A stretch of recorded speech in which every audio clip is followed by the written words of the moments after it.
నమస్తే, welcome to our channel. నేను మీ Shalini. YCP నేత సజ్జల రామకృష్ణారెడ్డి, చెవిరెడ్డి భాస్కర్ రెడ్డి వీళ్ళిద్దరి మధ్య విభేదాలు తారస్థాయికి చేరాయి. అసలు ఎందుకు వీళ్ళిద్దరి మధ్య గొడవలు జరుగుతున్నాయి? ఇలాంటి అంశాలను చర్చించే స్టూడియోలో ఉన్నారు senior journalist doctor Kanakadurga Vadlamani గారు ఉన్నారు. వారిని అడిగి విషయాలను తెలుసుకునే ప్రయత్నం చేద్దాం. నమస్కారం మేడం. నమస్తే అండి. మేడం, ఇప్పుడు వైసీపీ పార్టీని బలోపేతం చేసుకోవడానికి వీళ్ళిద్దరి మధ్య గొడవలు జరుగుతున్నాయి. నిజంగా ఇది హాట్ టాపిక్గా చర్చ జరుగుతుంది. అయితే పార్టీని బలోపేతం చేసుకోవడానికా, లేకపోతే జగన్మోహన్ రెడ్డికి చెప్పేసి వీళ్ళు వేరే సర్వే చేస్తానంటూ చెవిరెడ్డి భాస్కర్ రెడ్డి చెప్పడం, ఇది సజ్జల రామకృష్ణారెడ్డికి నచ్చకపోవడం, ఇదంతా జరుగుతుంది. ఏం జరుగుతుంది మేడం ఆ పార్టీకి సంబంధించి అంటే ఏం చెప్తారు? అంటే అసలే అయోమయంలో ఉంది పార్టీ, ఇంకా మరింత అంధకారంలోకి తోస్తున్నారు. యాక్చువల్గా సజ్జల ఏమి మాట్లాడటల్లా.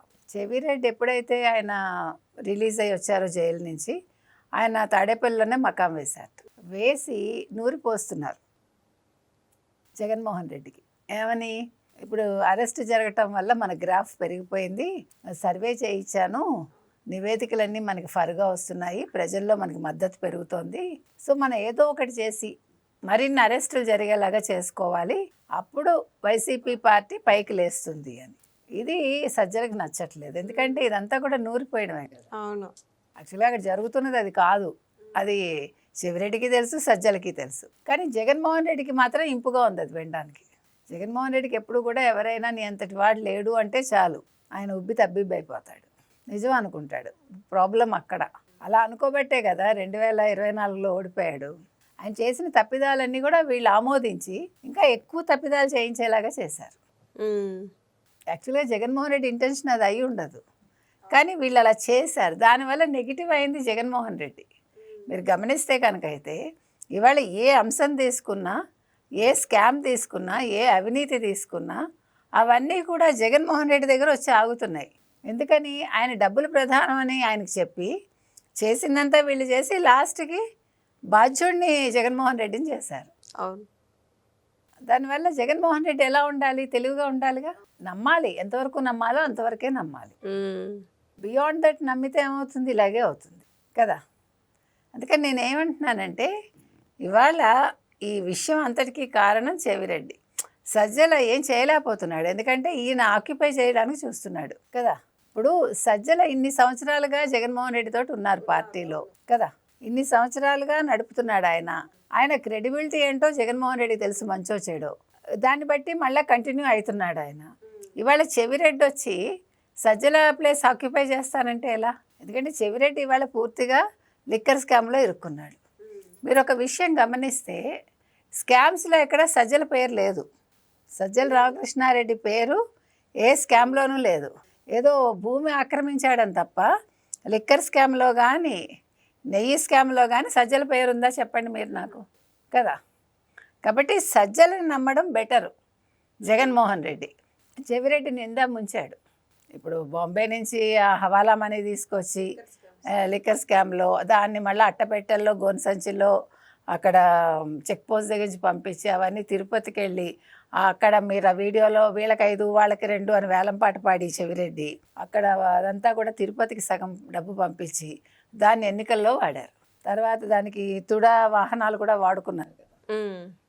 ఇలా మనం ఎక్కడ సజ్జల పేరు వినాం, మీరు గమనించండి. మేడం, ఒక క్వశ్చన్ అడగనా? ఇక్కడ ఇది రివర్స్ జరుగుతుంది. విజయసాయి రెడ్డి పార్టీకి రాజీనామా చేసిన తర్వాత బయటకు వచ్చి మీడియా ముందు మాట్లాడుతూ మొత్తం సజ్జల వల్లే రావాల్సి వచ్చిందని కూడా మాట్లాడారు.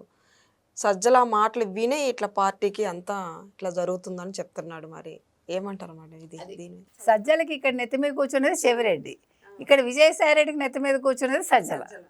సో అందుకని చేసిన పాపం ఇలాగనమాట. ఇప్పుడు ఆయన విజయసాయి రెడ్డికి చేసిన పాపం ఇవాళ సజ్జలకి చెవిరెడ్డి రూపంలో వస్తుంది. యాక్చువల్గా విజయసాయి రెడ్డి ప్రతి అంశానికి ఆయన ఏటు, తర్వాత కర్త కర్మక్రియ పార్టీలో కావచ్చు, అంతకుముందు కావచ్చు, మొత్తం వైసీపీ కుటుంబానికి ఆయన చేరువైన మనిషి. 43,500 కోట్లు క్విడ్ ప్రోకో ద్వారా తెప్పించింది కూడా ఆయనే.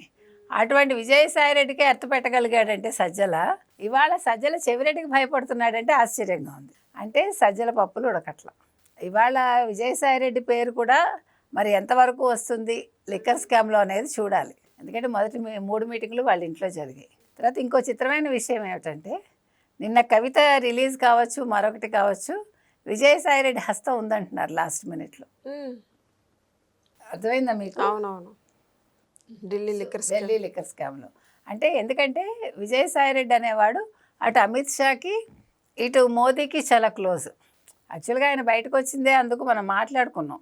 జగన్మోహన్ రెడ్డికి మంచి చేయడానికే వచ్చాడు. జగన్మోహన్ రెడ్డి కేసులన్నీ కూడా మాఫీ చేయించడానికి ఈయన బయటకు వచ్చి బీజేపీలో చేరతాడేమో, ఆయనకి ఎలాగ మోదీకి దగ్గర అమిత్ షాకి దగ్గర అనుకున్నాం. సో కవిత విషయంలో కూడా ఈయన హస్తం ఉందనేది నిన్న ఒక టాక్ వచ్చింది. సో నిజానిజాలు మనకు తెలియదు.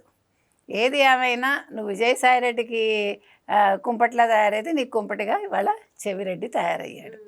మరి ఇప్పుడు చెవిరెడ్డి మాటలు వింటాడా, సజ్జల రామకృష్ణారెడ్డి మాటలు వింటాడా, జగన్మోహన్ రెడ్డి ఏమంటారు మేడం పార్టీకి? మనకి చెవికి ఏది బాగా ఉంటాయి, ఏదైనా మెరమెచ్చు మాటలు బాగుంటాయి కదా, కాబట్టి ఖచ్చితంగా చెవిరెడ్డి మాటలే వింటాడు.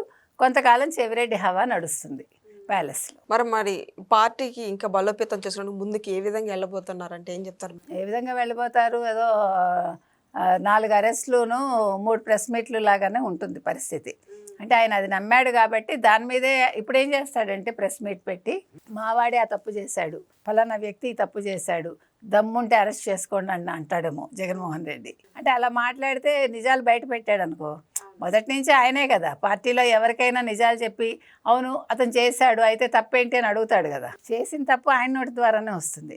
కాబట్టి వాళ్ళని జైల్లో పెట్టిస్తాడు, లేదా జగన్మోహన్ రెడ్డిగా నేను ఈ తప్పులు చేశాను పోతే పోయింది నన్ను జైల్లో పెట్టుకోండి అంటాడా? ఎందుకంటే అప్పుడు నేను గొప్పవాడిని అయిపోతాను, చంద్రబాబు నాయుడులో ముఖ్యమంత్రిని అవుతాను అనుకుంటాడా ఏమో, అది కూడా ఉండొచ్చు. అంటే ఏదో ఆత్రగాడికి బుద్ధిమట్టం అని తొందరపాటు వల్ల అలా మాట్లాడచ్చు.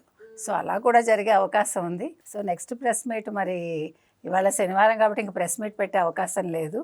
మంగళవారం వరకు మనం వేచి చూద్దాం. మంగళవారం వస్తాడా ఆయన తాడేపల్లికి, వచ్చి ఏమైనా ప్రెస్ మీట్ పెడతాడా లేదా బుధవారం పెడతాడా ఆయన, వేచి చూద్దాం. తర్వాత ఏం జరుగుతుందో అప్పుడు ఆలోచిద్దాం. Thank you.